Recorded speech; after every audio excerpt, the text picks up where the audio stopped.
assessment. Include complementary therapy. Anatomy and physiology. Blood from the aorta is delivered to the liver via the hepatic artery. The portal vein delivers blood from the intestines to the liver. Portal blood circulates through the liver and is transported to the inferior vena cava by the hepatic vein. Specific hepatic cells allow the liver to carry out many critical functions. Reticuloendothelial cells, Kupffer cells, ingest old red blood cells and bacteria. Parenchymal cells carry out various metabolism of carbohydrates, fats, proteins, and steroids and detoxification of potentially harmful substance. Bilirubin is a product of the normal breakdown of the old RBCs in the liver. Bile produced in the liver passes through the cystic duct into the gallbladder for storage. When fast passes into the duodenum, the gallbladder and the liver respond by delivering bile through the common bile duct into the small intestine. Bile emulsifies ice fat, meaning that it breaks it to smaller pieces that can be absorbed easily. It also neutralizes the acid chyme as it leaves the stomach. Bile plays a role in the absorption of fat-soluble vitamins and the removal of some toxins. Bile travels through the intestines with the chyme. In the large intestine, it is converted to urobilinogen and then to stercobilin. This final breakdown product, even gift, store its characteristics brown color. Glucose metabolism. The liver helps to maintain the blood glucose within certain range. After a meal, excess glucose molecules are taken up by the liver, combined, then stored as glycogen. This is also known as glycogenesis. When the blood glucose drops, it is reversed by glycogenolysis. Gluconeogenesis is the process by which the liver maintains blood glucose. Fats and protein are broken down in response to low blood glucose levels, and the molecules are used to make new glucose. Protein metabolism. Non-essential amino acids, plasma protein, albumin and globulin, and clotting factors are synthesized in the liver. Also, the liver converts ammonia to urea.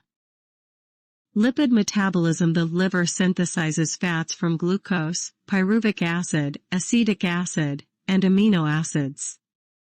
It also synthesizes fatty acids, breaks down triglycerides, and synthesizes and breaks down cholesterol.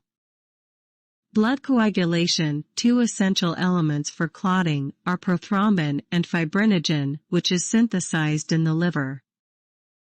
Detoxification. The liver filters the blood and many chemical, especially from medications. Patients who have liver disease are at high risk for toxic effect of drugs. Nursing assessment. Health history. Present illness, fatigue, weight changes, digestive disturbances, skin changes.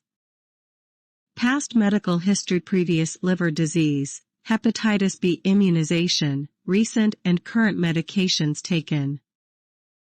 Review of systems. Weakness, fatigue, pruritus, dyspnea, anorexia, abdominal pain, nausea and vomiting, diarrhea, bloody stools, changes in urine or stool color, numbness or tingling of extremities.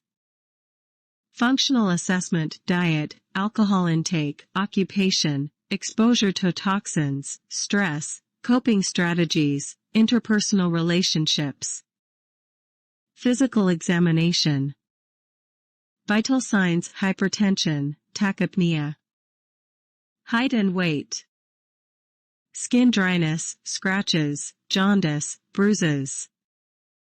Eye scleral icterus. Thorax spider angiomas. Breast gynecomastia.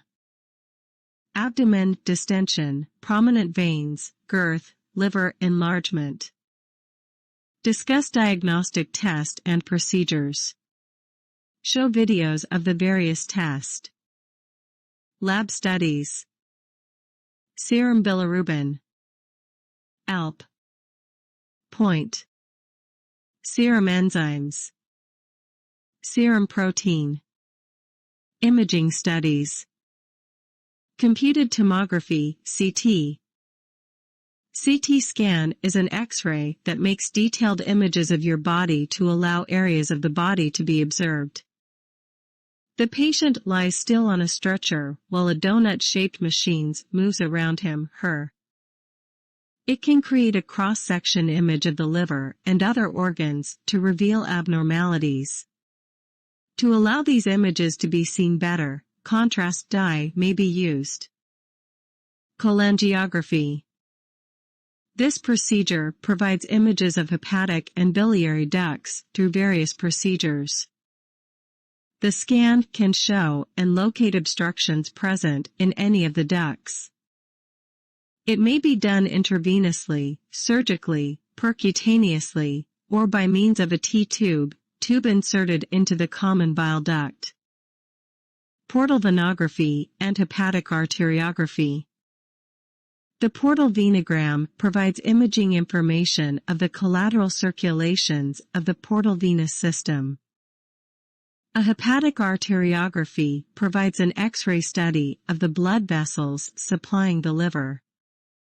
These tests use intravenous contrast dye to study the radiograph images of the blood vessels. Liver scan.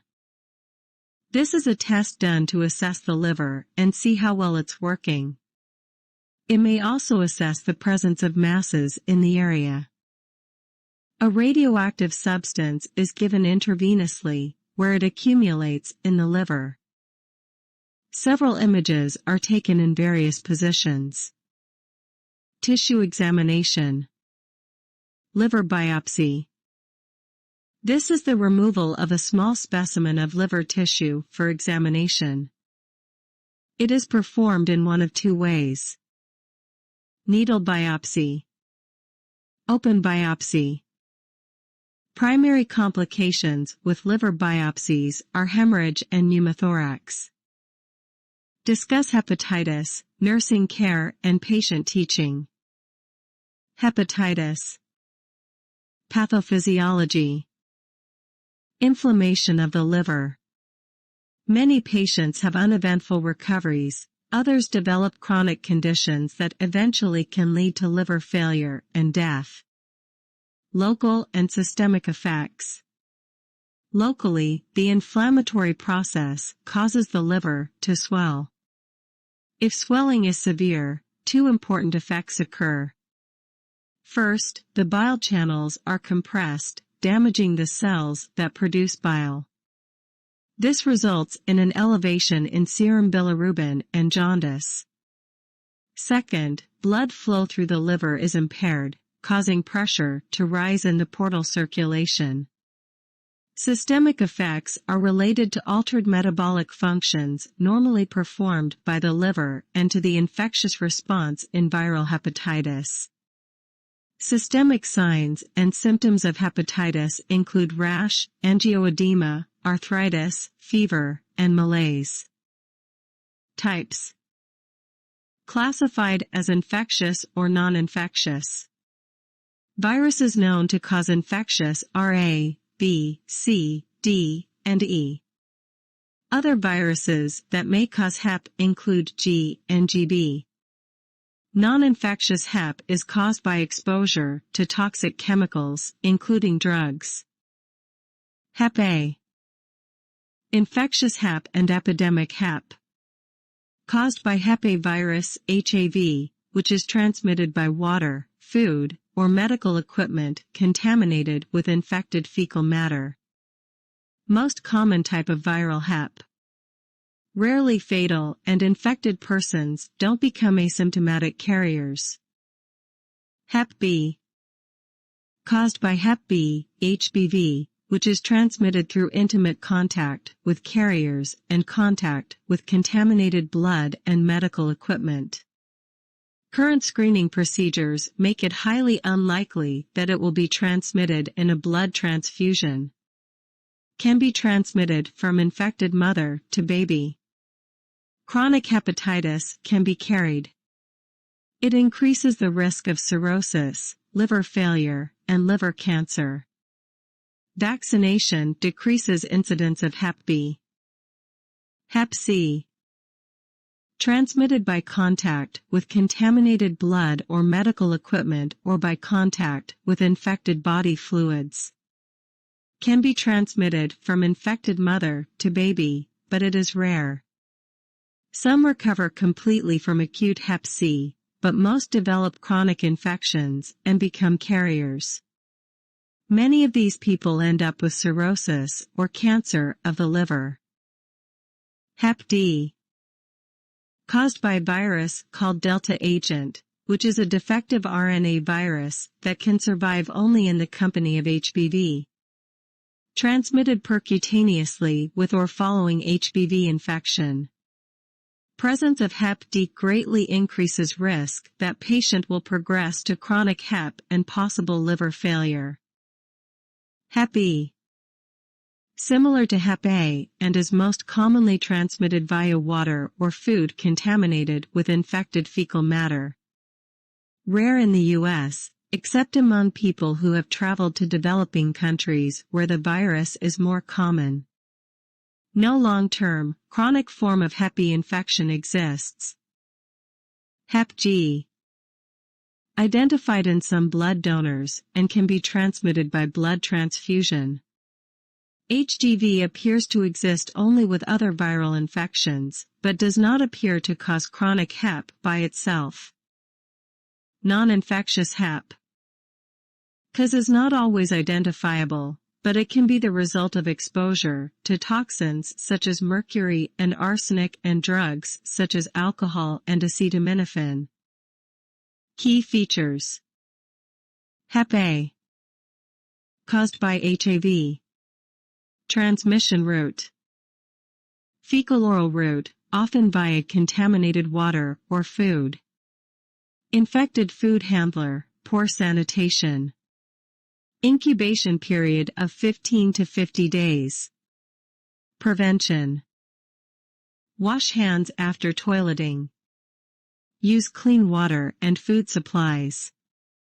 Use gloves to handle stool specimens and soiled articles. A vaccine is recommended for travel in certain countries. After exposure. HAV vaccine should be given to adults under age 40. Immune globulin is given instead to adults over age 40. Treatment. No drug therapy is available. Hep B. Caused by HBV. Transmission route. Contaminated blood introduced through the skin or mucous membranes, often via contaminated needles or other medical or dental equipment. Although rare, it can be transmitted via sexual intercourse. Unborn babies may be infected by their mothers. Incubation period. 45 to 180 days. Prevention. Use disposable needles. Avoid contaminated articles. Screen blood donors. Use caution with body fluids. A vaccine is given to people, including nurses, who are at risk for exposure. Hep B immune globulin is given after exposure. Treatment.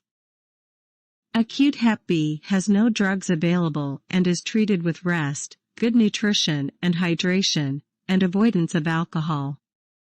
Chronic Hep B can be treated with interferon alpha-2b, peginterferon alpha-2a, and antiviral such as lamivudine. Hep C. Caused by HCV. Transmission route. Contaminated blood introduced through the skin or mucous membranes, often via contaminated needles or other medical or dental equipment. Although rare, it can be transmitted via sexual intercourse. Unborn babies may be infected by their mothers. Incubation period of 14 to 180 days. Prevention. Use disposable needles. Avoid contaminated articles.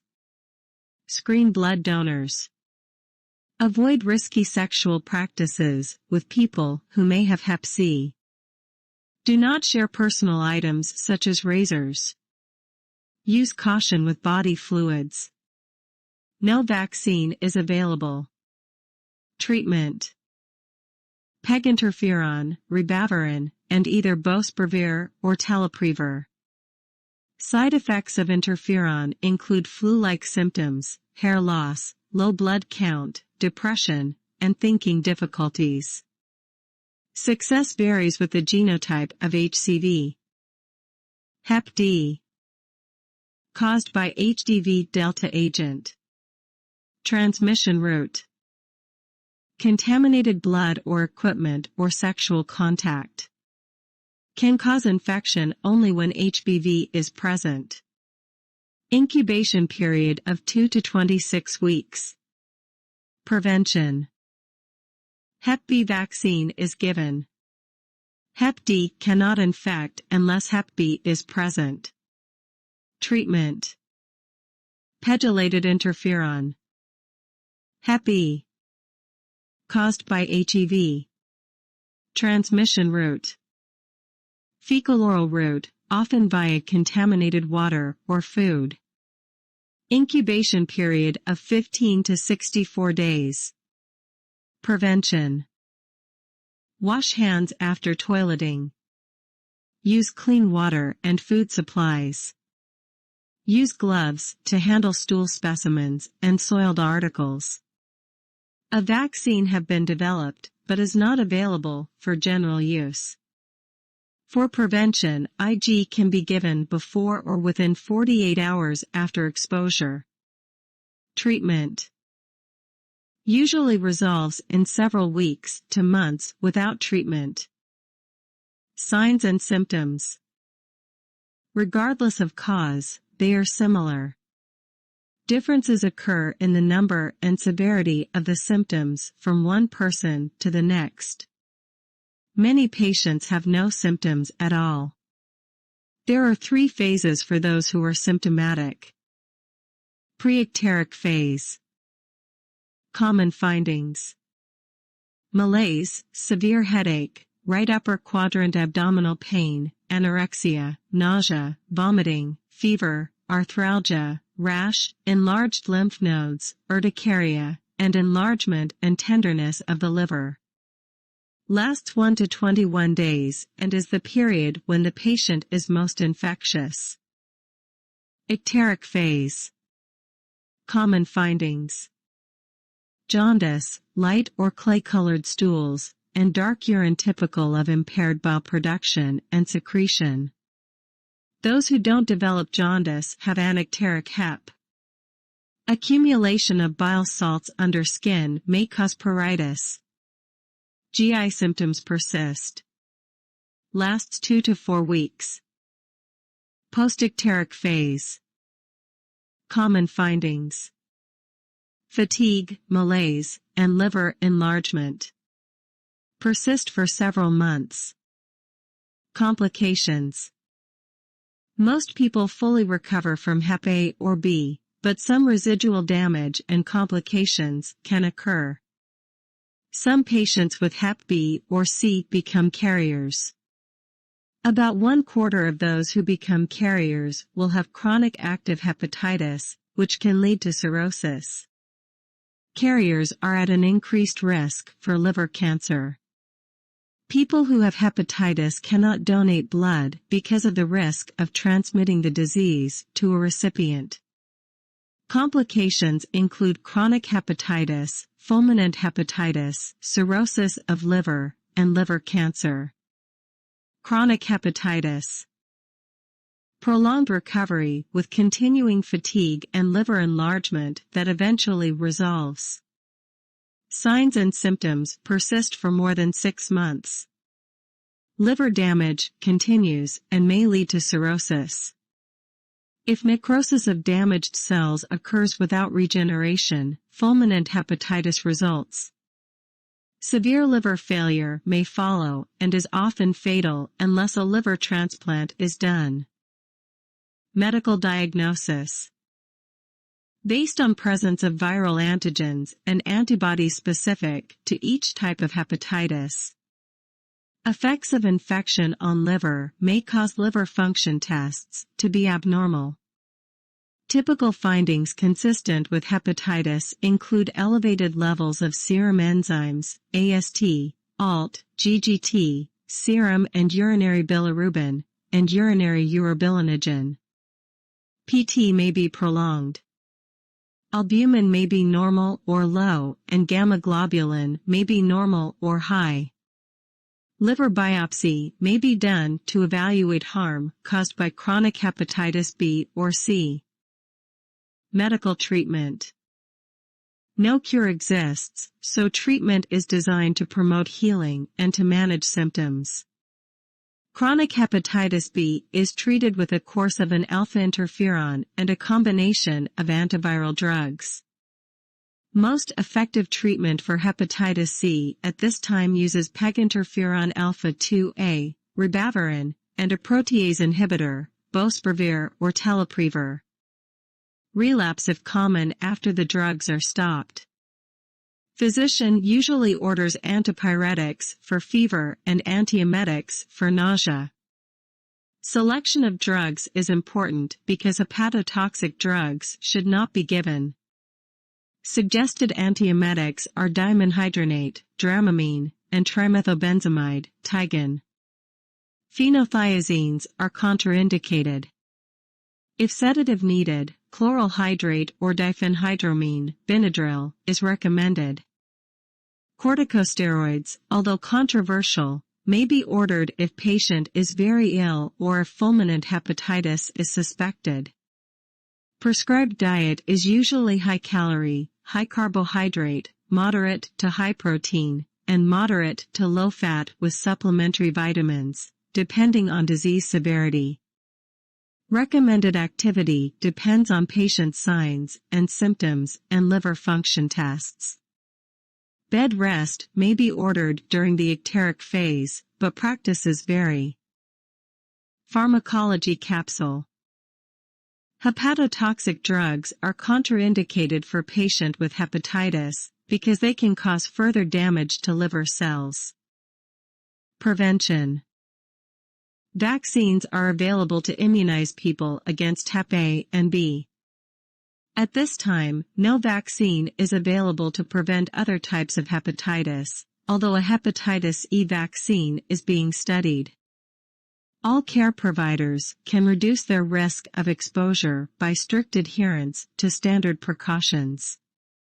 CDC recommends that adults up to age 40 who are exposed to Hep A be given the HAV vaccine within 2 weeks of exposure to prevent infection. In adults over age 40, immune globulin should be given rather than the HAV vaccine. Active disease may be averted in patients who have been exposed to HBV by administering the HBV vaccine and Hep B immune globulin, HBIG, preferably within 24 hours after exposure. Nursing care. Assessment is the same as that of patient with liver disease.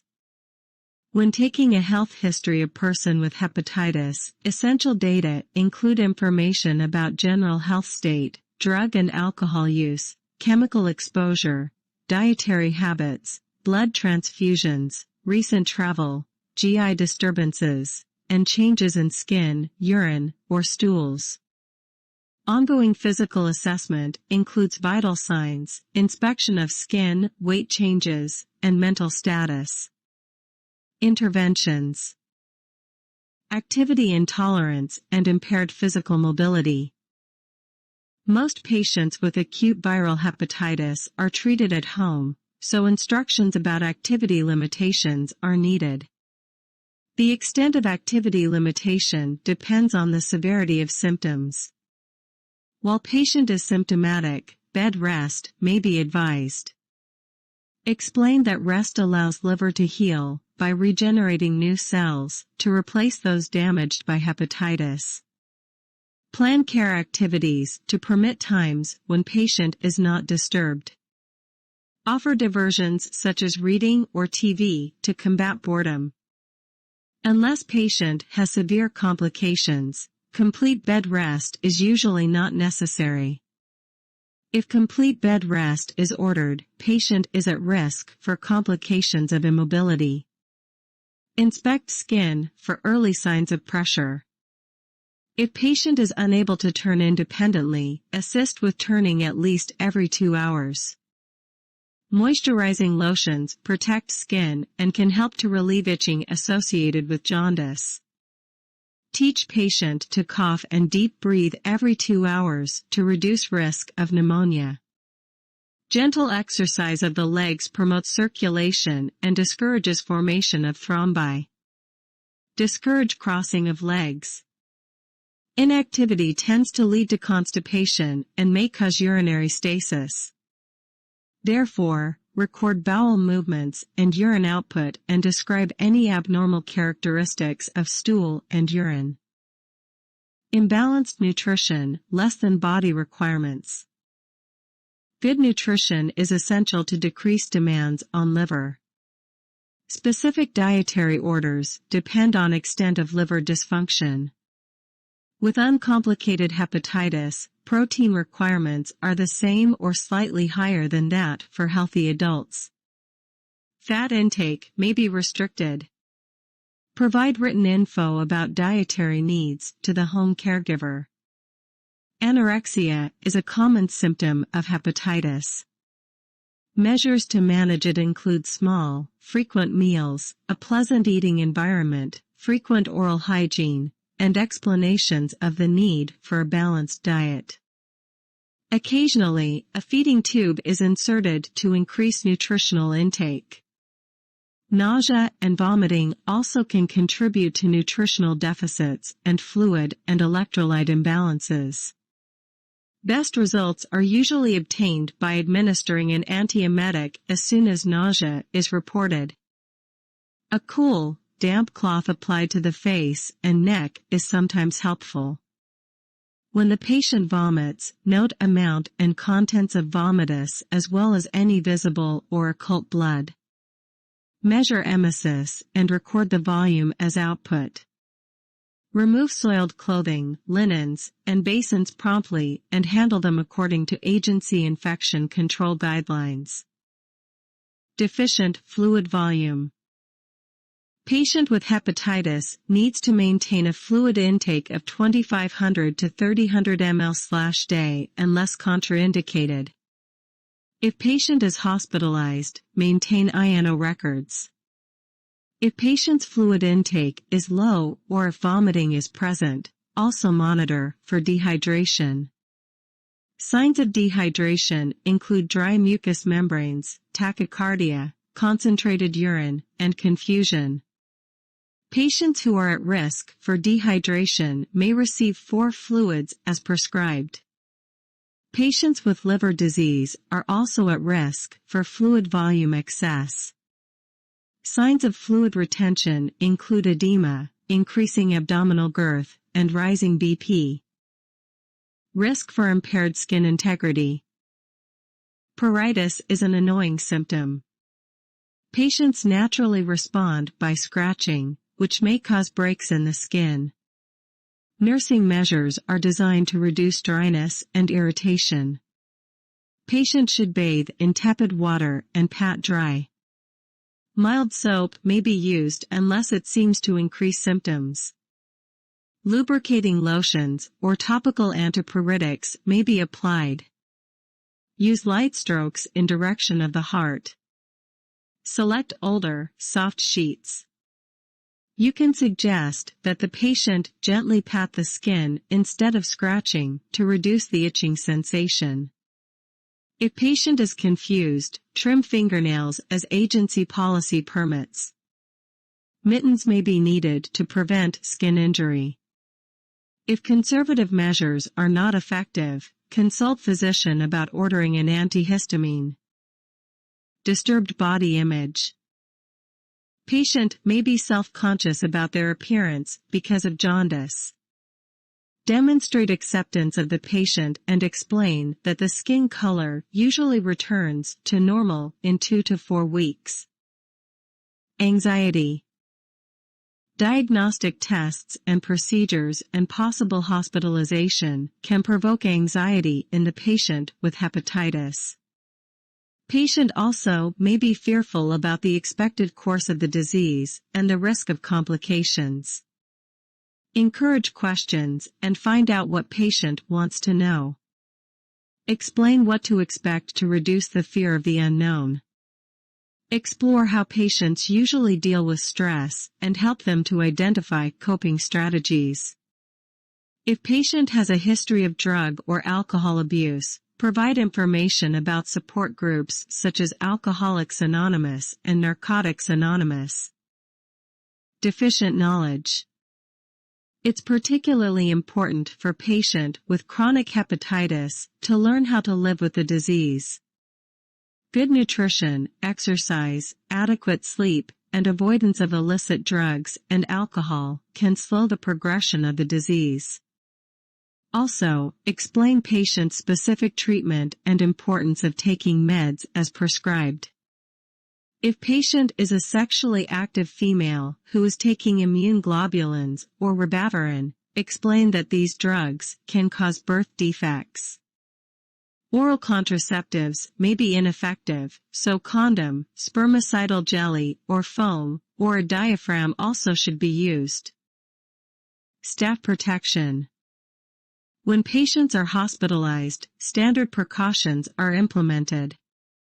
Nurses are at risk for exposure to hepatitis because they often handle body fluids. OSHA requires Hep B vaccination for nurses and other healthcare providers. Vaccine is given in a series of 3 injections and confers long-term immunity. If antibody titer is inadequate, up to 3 booster doses may be given. Vaccination has significantly decreased Hep B among HCPS, however, no vaccine exists for Hep C. Patient teaching. Take precautions to avoid exposing others to the virus. Precautions vary with the type of hepatitis, but the following guidelines are helpful. People who have had close contact with you should see a physician immediately. A vaccine or immune globulin may be available to protect them from infection. Do not share personal items or utensils with others. Wash your hands thoroughly after toileting. If you have active Hep B, use condoms for sexual intercourse. Your partner should be vaccinated against the Hep B virus, HBV. Do not expose others to your blood. Discuss alcohol-induced liver disease. Discuss cirrhosis, medical treatment, nursing care, and patient teaching. Pathophysiology. The 3 kinds of liver disease related to alcohol consumption are 1. Fatty liver, 2. Alcoholic hepatitis, and 3. Alcoholic cirrhosis. Fatty liver. Most people who drink alcohol in excess develop fatty liver, characterized by a buildup of fat cells in the liver. Patients may experience discomfort in the upper abdomen caused by liver enlargement, but many people have no symptoms. Fatty liver is reversible if alcohol intake ceases.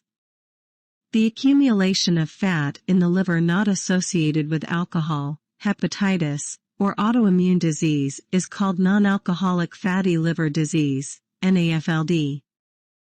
Alcoholic hepatitis. Inflammation of the liver is fairly common with heavy alcohol consumption. It may be acute or chronic. In some cases, life-threatening complications develop. Clinical manifestations may include fever, anorexia, nausea and vomiting, abdominal pain and tenderness, and jaundice. Alcoholic cirrhosis. Eventually, 10% to 20% of those who ingest excessive amounts of alcohol develop alcoholic cirrhosis, a condition in which normal liver cells are replaced by scar tissue. The risk is increased for individuals who have alcohol-induced liver disease and another chronic liver disease such as hepatitis C. Although cirrhosis is not exclusively related to alcohol use, alcohol is the most common contributing factor. Cirrhosis is discussed next. Cirrhosis. Pathophysiology. Cirrhosis is a chronic, progressive disease of the liver. It is characterized by degeneration and destruction of liver cells.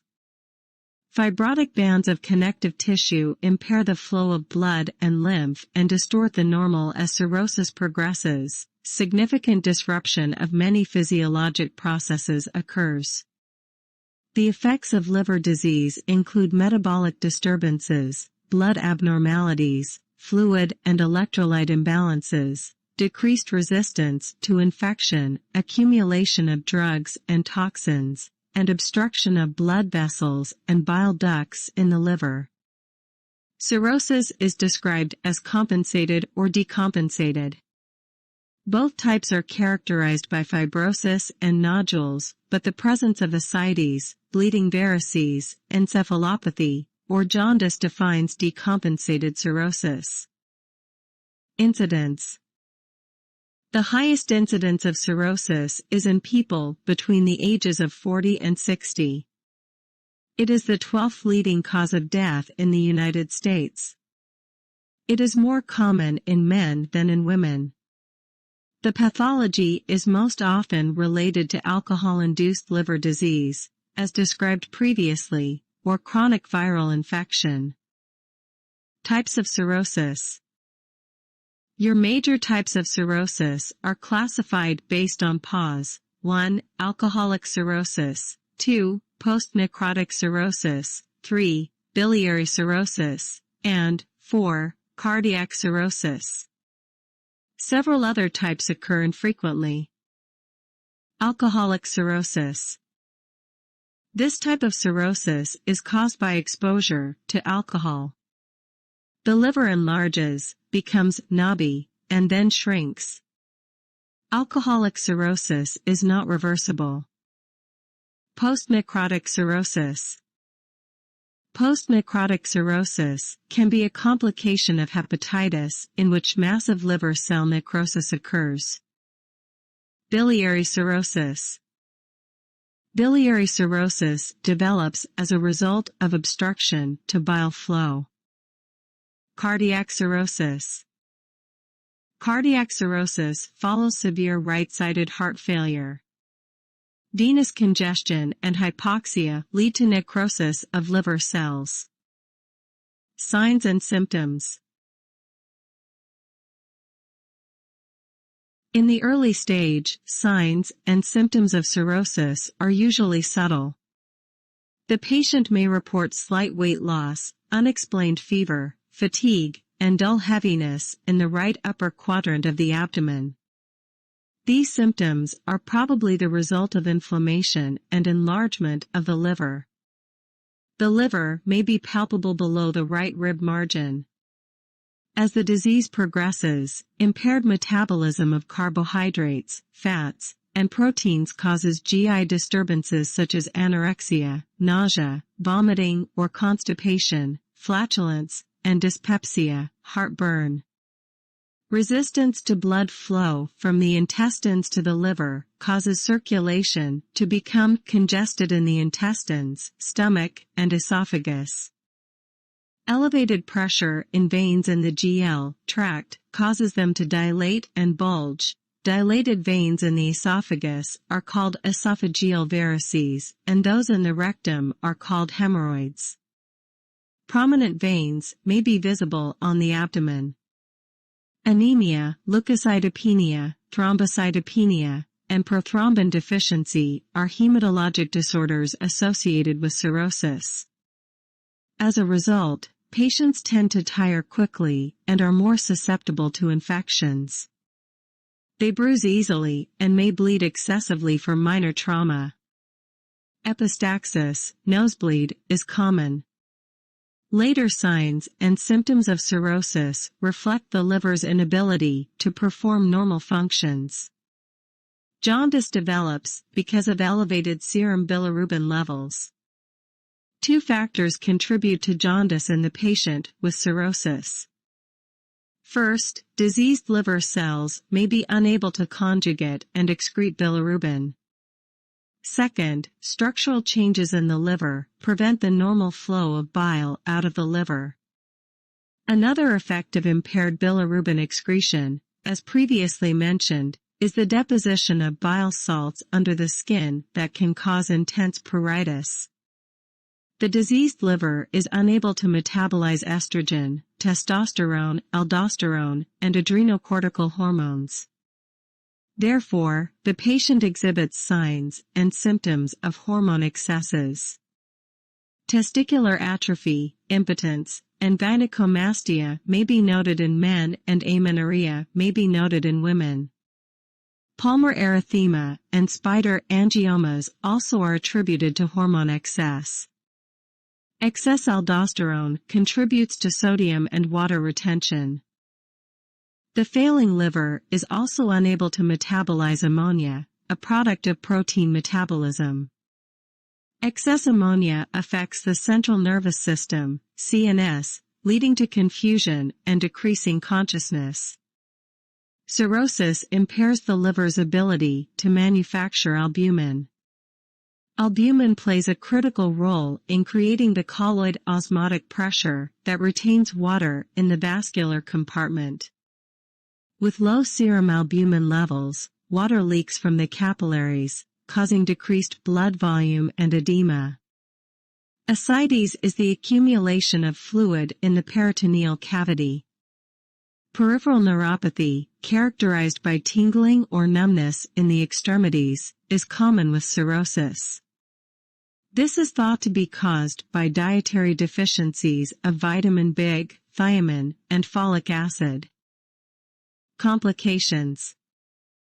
The patient with cirrhosis is at risk for many complications related to portal hypertension and liver insufficiency.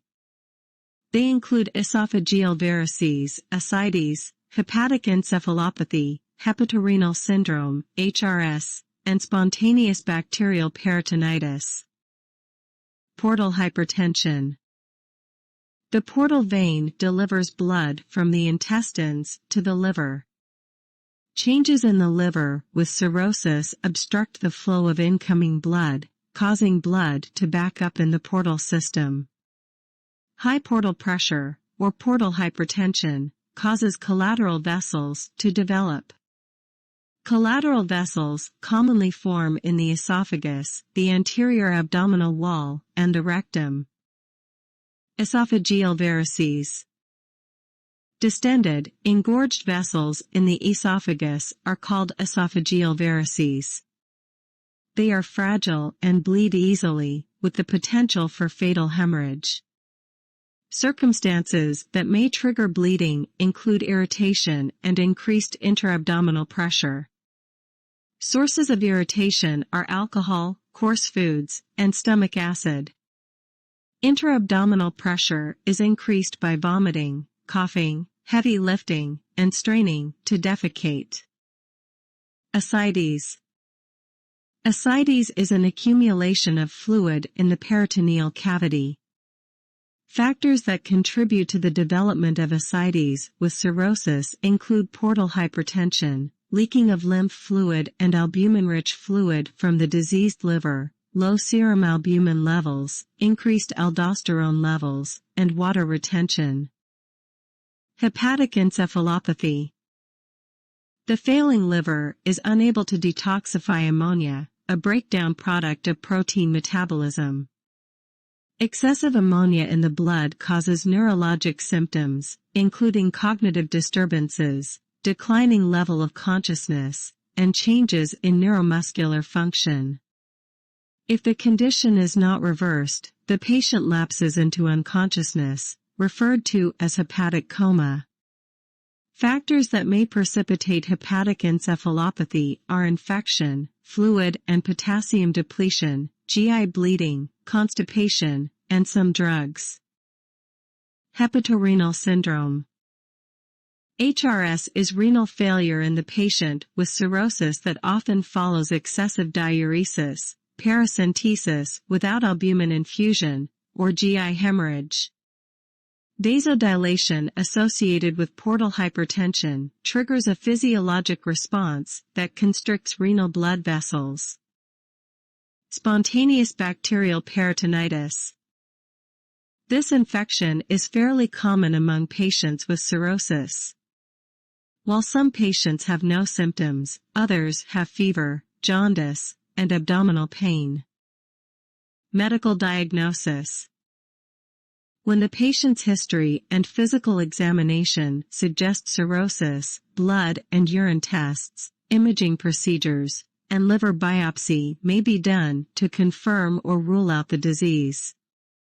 Results of laboratory tests that are consistent with cirrhosis include elevated serum and urine bilirubin, elevated serum enzymes, decreased total serum protein, decreased cholesterol, and prolonged PT. The complete blood count, CBC, may reveal deficiencies of RBCs, white blood cells, WBCs, and platelets. The liver biopsy is performed to obtain a tissue specimen for microscopic study. Typical cellular changes occur with cirrhosis. Imaging procedures outline the liver features. Transient elastography is a newer study that uses ultrasound technology to measure liver stiffness. Medical treatment. The goals of medical treatment for cirrhosis are to limit deterioration of liver function and to prevent complications, but no specific medical treatment exists. The approach is to promote rest so that the liver can regenerate. The earlier the condition is diagnosed, and measures are taken to promote healing, the better is the chance of recovery. Compensated cirrhosis is managed with treatment of any underlying disease, example, antiviral treatment of hepatitis B or C, avoidance of liver toxins, and monitoring for varices and liver cancer. If the patient is in liver failure, bed rest is usually ordered. Malnutrition is common and the specific diet depends on individual patient factors. A diet high in carbohydrates and vitamins with moderate to high protein intake is typically ordered unless the patient's blood ammonia level is elevated. In that case, protein is restricted until the ammonia level falls. Supplementary iron and vitamins also may be ordered. The amount of fat allowed in the diet varies with the patient's condition. Anorexia is frequently a problem with cirrhosis, so small, semi-solid or liquid meals may be better received. Enteral feedings may be needed to provide adequate nutrients. Complications of cirrhosis, intravenous fluids may be needed to correct fluid and electrolyte imbalances. Anemia may require blood transfusions. Water and sodium are likely to be restricted in patients with severe fluid retention. Cathartics and antibiotics may be used for hepatic encephalopathy. Beta-adrenergic blockers such as propranolol may be prescribed to reduce portal pressure, which decreases the risk of varices and hemorrhage. Ascites. The medical management of ascites aims to promote reabsorption and elimination of the fluid by means of sodium restriction and diuretics, usually spironolactone, furosemide, or both. Combinations of various types of diuretics may yield better results than one alone. Salt-poor albumin may be given intravenously to help maintain blood volume and to increase urinary output. Albumin raises the serum colloid osmotic pressure, causing water to be drawn back into the bloodstream. If ascites does not respond to conservative treatment, fluid can be removed with a needle, a procedure called paracentesis. Alternatives include the placement of a peritoneal venous shunt or a transjugular intrahepatic portosystemic shunt, TIPS. Paracentesis. Paracentesis is the removal of acidic fluid from the peritoneal cavity. A special instrument called a trocar is inserted through the abdominal wall and a catheter is placed to allow the fluid to drain. This procedure is indicated only when ascites interferes with the patient's breathing. It is not used frequently because it removes essential protein and electrolytes. In addition, it provides a potential portal of entry for pathogens. If paracentesis is done to remove ascites, your role is to prepare the patient, assist and support the patient during the procedure, and provide aftercare. The physician should explain what will be done and obtain patient consent. Reinforce explanations and obtain the written consent as agency policy permits. Obtain baseline vital signs, weight, and abdominal girth. Instruct the patient to void. The procedure is often done at the bedside with the patient in a sitting position. During paracentesis, you should support and encourage the patient. The physician may request monitoring of vital signs during the process. Usually, 2 to 3 L of fluid is removed slowly. Rapid removal of acidic fluid could result in circulatory collapse. After paracentesis, a sterile dressing is applied to the puncture site. Monitor vital signs every 15 minutes until the patient is stable and check the dressing for bleeding. Measure the fluid obtained and send a specimen for laboratory analysis. Document the procedure, including the amount and color of the fluid. Monitor for blood in the urine. Intravenous albumin may be ordered based on the amount of fluid removed. Shunts. Shunts provide a mechanism to collect acidic fluid and return it to the circulation. Advantages to shunting acidic fluid rather than removing it are: 1. Protein-rich serum is retained and returned to the vascular compartment, and 2. Urine output increases, which eliminates excess sodium and water. Two types of shunts are the peritoneal venous shunt and the TIPS. Peritoneal venous shunts may be implanted permanently. Two types of peritoneal venous shunts are: 1. The Levine shunt and 2. The Denver shunt. The Levine shunt is a tube that is placed in the abdomen running from the peritoneal cavity to the jugular vein or superior vena cava. The tube has a one-way valve that permits excess fluid to drain into the venous circulation when pressure rises in the abdomen. When the patient inspires, intra-abdominal pressure rises, causing the valve to open. The Denver peritoneal venous shunt involves a manual pump placed under the skin. It can be compressed to cause fluid to flow from the peritoneum to the venous system. Potential complications of peritoneal venous shunts are peritonitis, tubing obstruction, circulatory overload, disseminated intravascular coagulation, DIC, variceal hemorrhage, and embolism. Because of the complications encountered with peritoneal venous shunts, the TIPS is often a preferred treatment. A catheter is threaded through the jugular vein and the inferior vena cava to the hepatic vein. The hepatic vein is punctured and connected to the portal vein with a stent. This procedure reduces pressure in the portal system with fewer complications. The portacaval shunt and the distal sphenorenal shunt are surgically created to reduce portal system pressure while maintaining liver perfusion. The patient with a portacaval shunt is at risk for hepatic encephalopathy because ammonia accumulates in the blood. The incidence of hepatic encephalopathy is lower with distal sphenorenal shunts. Bleeding esophageal varices. Several techniques can be used to control bleeding esophageal varices. These include drug therapy, sclerotherapy, and endoscopic ligation. Although now uncommon, placement of esophageal gastric balloon tubes may still be useful to control severe hemorrhage. Acute bleeding episodes may be treated with intravenous octreotide, which constricts blood vessels and lowers pressure in the hepatic circulation.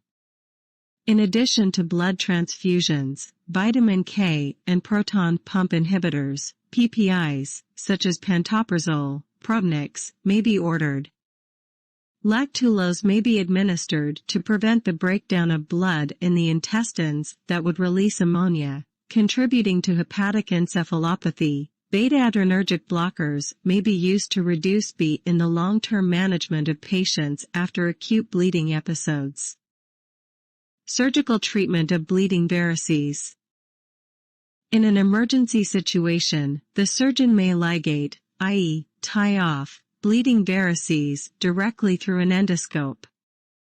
The patient can then be stabilized before a more extensive corrective procedure. Corrective procedures surgically shunt blood from engorged varices to other veins. Shunting the blood reduces pressure in the portal venous system and the esophageal varices. Sclerotherapy. Sclerotherapy is a procedure in which a solution is injected into the varices or into the veins that supply them, causing the varices to harden and close. The procedure can be done through an endoscope or through a small surgical incision. Sclerotherapy can be done to prevent or to treat bleeding. After sclerotherapy, patients often report chest discomfort for several days. The physician usually orders a mild analgesic. If it does not relieve the pain, the physician should be notified, because persistent pain may indicate perforation of the esophagus. Once a patient has had sclerotherapy, extra care must be taken in the insertion of nasogastric tubes. Esophageal gastric balloon tube. Although uncommon, esophageal gastric balloon tubes may be used to apply direct pressure to bleeding veins in the esophagus and stomach if ligation and sclerotherapy fail. Examples of tubes used for this purpose are the Sangsteichen-Blakemore esophageal gastric balloon tube and the Minnesota tube. These tubes include balloons that are inflated in the esophagus and the stomach to apply pressure to varices. They also have a lumen that permits gastric suction to remove old blood from the stomach. The tube usually is left inflated for 24 to 48 hours. It then is deflated but left in place so that it can be reinflated if needed. Hepatic encephalopathy. Many factors can precipitate hepatic encephalopathy, including constipation, GL bleeding, hypokalemia, infection, opioids, dehydration, and renal failure. Treatment is aimed at correcting the cause and reducing the amount of ammonia being produced in the digestive tract. This reduction may be achieved with lactulose. Lactulose is a cathartic that promotes elimination of ammonia from the colon and discourages bacterial growth by making the intestinal contents more acidic. If the patient has been bleeding into the GL tract, laxatives and enemas may be ordered to remove old blood and protein. Patients with recurring hepatic encephalopathy may be candidates for liver transplantation. Hepatorenal syndrome. HRS is renal failure accompanying cirrhosis. Precipitating factors include paracentesis, diuresis, and GL hemorrhage. It may be treated with a vasoconstrictor, octreotide with midodrine, albumin, and a TIPS. Extracorporeal albumin dialysis is an experimental procedure that is under study. Patients should not receive nephrotoxic drugs such as nonsteroidal anti-inflammatory drugs, NSAIDs. Medical management is used primarily to support the patient until liver transplantation is available. Spontaneous bacterial peritonitis. Spontaneous bacterial peritonitis is treated with antibiotics. Intravenous albumin is given to prevent renal dysfunction associated with this infection. Long-term prophylactic antibiotic therapy is reserved for a few circumstances, because it leads to antibiotic resistance. Drug therapy. A variety of drugs may be used to treat the effects of cirrhosis. Because most drugs are metabolized by the liver and many drugs are hepatotoxic, the physician is cautious in the selection of drugs. Nursing care of the patient. Assessment. Ongoing assessment of the cirrhosis patient should include daily measurements of weight, intake and output, and abdominal girth. Patients are monitored for signs and symptoms of complications: bleeding, ascites, encephalopathy, and renal failure. Interventions. Imbalanced nutrition, less than body requirements. Good nutrition is essential for regeneration of liver tissue. However, it is a challenge for the patient with cirrhosis, who often has anorexia, indigestion, nausea, and vomiting.